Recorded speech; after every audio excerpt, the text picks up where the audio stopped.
सुलोचना वासुकी नाग की पुत्री और लंका के राजा रावण के पुत्र मेघनाद की पत्नी थी। लक्ष्मण के साथ हुए एक भयंकर युद्ध में मेघनाद का वध हुआ। उसके कटे हुए शीश को भगवान श्री राम के शिविर में लाया गया था। अपने पति की मृत्यु का समाचार पाकर सुलोचना ने अपने ससुर रावण से राम के पास जाकर पति का शीश लाने की प्रार्थना की, किंतु रावण इसके लिए तैयार नहीं हुआ। उसने सुलोचना से कहा कि वह स्वयं राम के पास जाकर मेघनाद का शीश ले आए।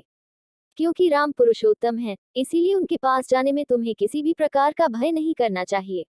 रावण के महापराक्रमी पुत्र इंद्रजीत मेघनाद का वध करने की प्रतिज्ञा लेकर लक्ष्मण जिस समय युद्ध भूमि में जाने के लिए प्रस्तुत हुए, तब राम उनसे कहते हैं, लक्ष्मण, रण में जाकर तुम अपनी वीरता और रणकौशल से रावण पुत्र मेघनाद का वध कर दोगे, इसमें मुझे कोई संदेह नहीं है। परंतु एक बात का विशेष ध्यान रखना कि मेघनाद का मस्तक भूमि पर किसी भी प्रकार न गिरे, क्योंकि मेघनाद एक नारी व्रत का पालक है और उसकी पत्नी परम पतिव्रता है। ऐसी साध्वी के पति का मस्तक अगर पृथ्वी पर गिर पड़ा तो हमारी सारी सेना का ध्वंस हो जाएगा और हमें युद्ध में विजय की आशा त्याग देनी पड़ेगी। लक्ष्मण अपनी सेना लेकर चल पड़े। समरभूमि में उन्होंने वैसा ही किया। युद्ध में अपने बाणों से उन्होंने मेघनाद का मस्तक उतार लिया, पर उसे पृथ्वी पर नहीं गिरने दिया। हनुमान उस मस्तक को रघुनंदन के पास ले आए। मेघनाद की दाहिनी भुजा आकाश में उड़ती हुई उसकी पत्नी सुलोचना के पास जाकर गिरी। सुलोचना चकित हो गई। दूसरे ही क्षण अत्यंत दुख से कातर होकर विलाप करने लगी, पर उसने भुजा को स्पर्श नहीं किया। उसने सोचा, संभव है ये भुजा किसी अन्य व्यक्ति की हो। ऐसी दशा में पर पुरुष के स्पर्श का दोष मुझे लगेगा। निर्णय करने के लिए उसने भुजा से कहा, यदि तू मेरे स्वामी की भुजा है, तो मेरे पतिव्रत की शक्ति से युद्ध का सारा वृतांत लिख दे। भुजा में दासी ने लेखनी पकड़ा दी। लेखिनी ने लिख दिया, प्राण प्रिय, ये भुजा मेरी ही है। युद्ध भूमि में श्री राम के भाई लक्ष्मण से मेरा युद्ध हुआ। लक्ष्मण ने कई वर्षों से पत्नी, अन्न और निद्रा छोड़ रखी है। वे तेजस्वी तथा समस्त दैवी गुणों से संपन्न है। संग्राम में उनके साथ मेरी एक नहीं चली। अंत में उन्हीं के बाणों से विद्ध होने से मेरा प्राणांत हो गया। मेरा शीश श्री राम के पास है। पति की भुजा लिखित पंक्तियां पढ़ते ही सुलोचना व्याकुल हो गई। पुत्र वधू के विलाप को सुनकर लंकापति रावण ने आकर कहा, शोक न कर पुत्री। प्रातः होते ही सहस्त्रों मस्तक मेरे बाणों से कट कट कर पृथ्वी पर लौट जाएंगे। मैं रक्त की नदियां बहा दूंगा। करुण चीत्कार करती हुई सुलोचना बोली, पर इससे मेरा क्या लाभ होगा। सहस्त्रों नहीं करोड़ों शीश भी मेरे स्वामी के शीश के अभाव की पूर्ति नहीं कर सकेंगे। सुलोचना ने निश्चय किया कि मुझे अब सती हो जाना चाहिए, किंतु पति का शव तो राम दल में पड़ा हुआ था, फिर वह कैसे सती होती।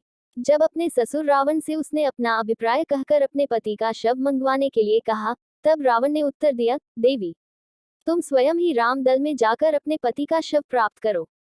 जिस समाज में बाल ब्रह्मचारी हनुमान, परम जितेंद्रिय लक्ष्मण तथा पत्नी व्रती भगवान श्री राम विद्यमान है, उस समाज में तुम्हें जाने से डरना नहीं चाहिए।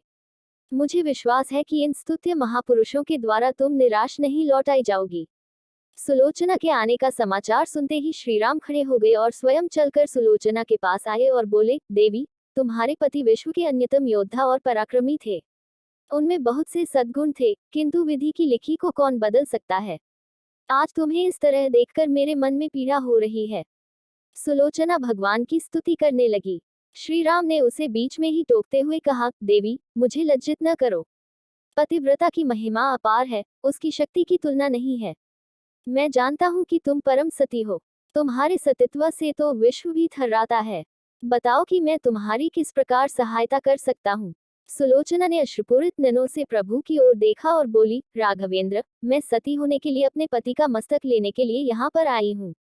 श्री राम ने शीघ्र ही ससम्मान मेघनाद का शीश मंगवाया और सुलोचना को दे दिया। पति का छिन्न शीश देखते ही सुलोचना का हृदय अत्यधिक द्रवित हो गया। उसकी आंखें बड़े जोरों से बरसने लगीं।